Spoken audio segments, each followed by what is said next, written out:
नमस्कार दोस्तों, आपका भक्ति कीर्ति में स्वागत है। महाकुंभ से ये 4 चीज़ें ज़रूर ले आएं घर, आपकी बदल जाएगी किस्मत। महाकुंभ से लौटते समय लोग केवल आध्यात्मिक अनुभव ही नहीं बल्कि सुख, समृद्धि और आशीर्वाद भी साथ लेकर आते हैं। अगर आप भी संगम जा रहे हैं तो इन चीज़ों को ज़रूर साथ लाएं। महाकुंभ हिंदू धर्म का पवित्र पर्व है।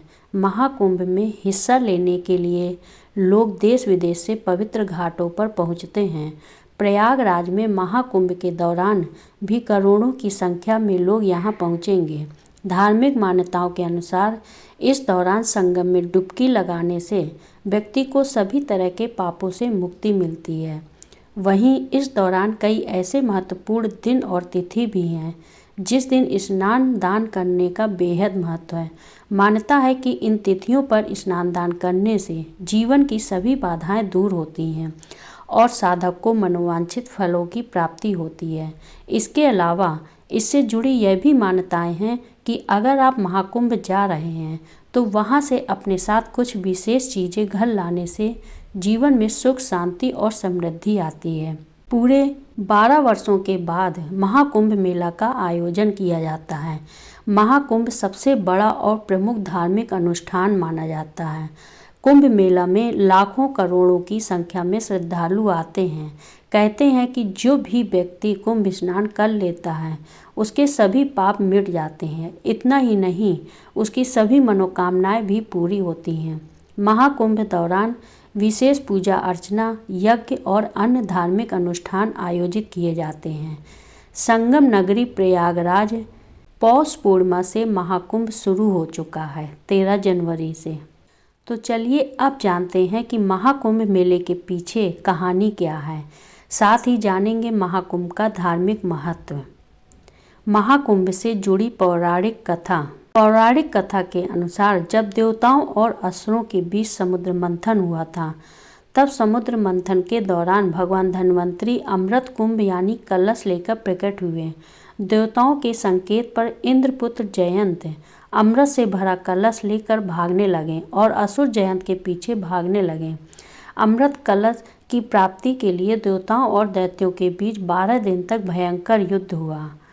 माना जाता है कि देवताओं का एक दिन मनुष्य के 12 वर्षों के बराबर होता है। इस युद्ध के दौरान जिन जिन स्थानों पर कलश से अमृत की बूंदें गिरी थी वहां कुंभ मेला लगता है। अमृत की बूंदें इन 4 जगहों पर गिरी थी: प्रयागराज, हरिद्वार, उज्जैन और नासिक।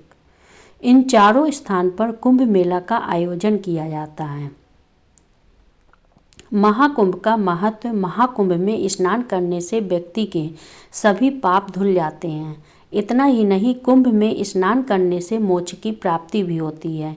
इसके अलावा कुंभ मेला आध्यात्मिक ज्ञान, सांस्कृतिक आदान प्रदान और सामाजिक समरसता का भी प्रतीक माना जाता है। लोग आध्यात्मिक ज्ञान और मानसिक शांति के लिए भी कुंभ मेला में आते हैं। महाकुंभ में नागा साधु से लेकर अन्य अलग अलग बड़े बड़े संत पधारते हैं, जिनका आशीर्वाद लेने के लिए श्रद्धालु दूर दूर से कुंभ मेला में शामिल होने आते हैं। तो ऐसे में अब जानते हैं कि उन शुभ चीज़ों के बारे में जिन्हें महाकुंभ से घर लानी चाहिए। संगम की पवित्र मिट्टी। त्रिवेणी संगम की मिट्टी को अत्यंत पवित्र और शुभ माना जाता है। मान्यता है कि संगम से लाई गई मिट्टी में सकारात्मक ऊर्जा होती है जो घर के वातावरण को शांतिपूर्ण बनाती है और सकारात्मक ऊर्जा का प्रवाह बढ़ता है। गंगा तट की मिट्टी को बेहद शुभ और पवित्र माना जाता है। अगर आप महाकुंभ में शामिल होने वाले हैं तो आपको गंगा घाट से थोड़ी सी मिट्टी अपने घर अवश्य लानी चाहिए। इस मिट्टी को आप तुलसी के पौधे में डाल सकते हैं या फिर पूजा स्थल के पास रख सकते हैं। घर में पवित्र घाट की मिट्टी का होना बेहद शुभ माना जाता है। इससे आपको वास्तु दोष से भी मुक्ति मिलेगी। त्रिवेणी घाट का जल। प्रयागराज में त्रिवेणी घाट में डुबकी लगाने का महत्व बहुत अधिक है। साथ ही आपको त्रिवेणी घाट के जल को भी प्रयागराज से अपने घर लाना चाहिए। इस जल को अगर आप घर पर रखते हैं तो कई ग्रह दोष और वास्तु दोष दूर हो जाते हैं। साथ ही इस जल का उपयोग आप धार्मिक कार्यों के दौरान कर सकते हैं। त्रिवेणी घाट के जल को नहाने के पानी में मिलाने से आपको शांति और मानसिक सुकून प्राप्त हो सकता है। तुलसी की माला और रुद्राक्ष। रुद्राक्ष और तुलसी माला को हिंदू धर्म में अत्यंत पवित्र माना जाता है। प्रयागराज में कुंभ नहाने के साथ ही इन चीज़ों को भी आप घर अवश्य लाएं। इन चीज़ों को घर लाने से घर की नकारात्मक दूर हो जाती है। अगर आपको किसी साधु सन्यासी से रुद्राक्ष मिल जाए तो समझ लीजिए आपका जीवन सुधर गया है। अगर न भी मिले तभी खरीद कर इसे घर जरूर लाएं। महाकुंभ से जरूर लाएं भोग। प्रयागराज में त्रिवेणी संगम के साथ ही कई पवित्र मंदिर भी हैं। कुंभ में स्नान करने के बाद इन मंदिरों के दर्शन करने से ही आपकी यात्रा पूरी मानी जाती है। आपको भी कुंभ स्नान के बाद किसी न किसी मंदिर में अवश्य जाना चाहिए और वहाँ के भोग को घर लाना चाहिए। महाकुंभ के दौरान मंदिरों में बने भोग को दिव्य भोग कहा जाता है। इस भोग को अगर आप घर लाते हैं तो इस बेहद शुभ फलदायक माना जाता है। घर लाएं पुष्प। आपको महाकुंभ से पुष्प घर अवश्य लाने चाहिए। आपको त्रिवेणी घाट में या किसी मंदिर में पुष्प अवश्य मिल जाएंगे। वहीं किसी साधु सन्यासी से अगर पुष्प मिल जाए तो इसे और भी शुभ माना जाता है। धार्मिक मान्यताओं के अनुसार महाकुंभ से लाए गए पुष्प से आपके घर में सुख शांति आती है, आपके घर के ग्रह दोष दूर होते हैं और जीवन में संतुलन लौटता है। शिवलिंग और पारस पत्थर। महाकुंभ से शिवलिंग या पारस पत्थर लाना अत्यंत शुभ माना गया है। इसे घर के पूजा स्थल पर स्थापित करने से परिवार में सुख शांति और सौभाग्य का वास होता है। यह धार्मिक प्रतीक न केवल आध्यात्मिक ऊर्जा प्रदान करता है बल्कि जीवन में आने वाली परेशानियों को भी दूर करता है।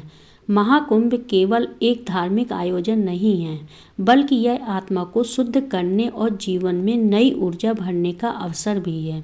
यहाँ आने वाले श्रद्धालु न केवल स्नान करते हैं बल्कि संतों के प्रवचनों और धार्मिक अनुष्ठानों में भी भाग लेते हैं। महाकुंभ में से लाई गई चीज़ें जीवन में सुख शांति और समृद्धि का आशीर्वाद लाती हैं। पवित्र भस्म। विभूति मान्यता है कि महाकुंभ से लाई गई पवित्र भस्म को माथे पर लगाने से बुरी शक्तियां और निगेटिविटी दूर होती है।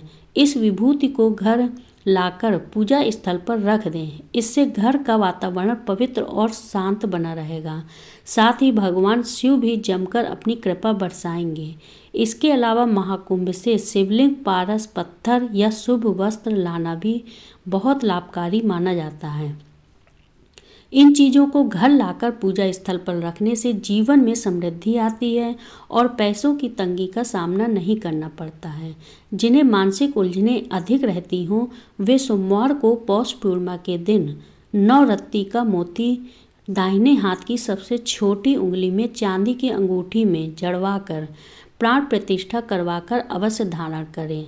विशेष लाभ के लिए हाथ की अपेक्षा गले में अर्धचंद्राकार रूपी लॉकेट में मोती जड़वाकर धारण करें। साधक को इस दिन प्रातःकाल संगम आदि क्षेत्र में अथवा पवित्र नदियों में स्नान करके देवताओं का पूजन एवं पितरों का तर्पण करना चाहिए।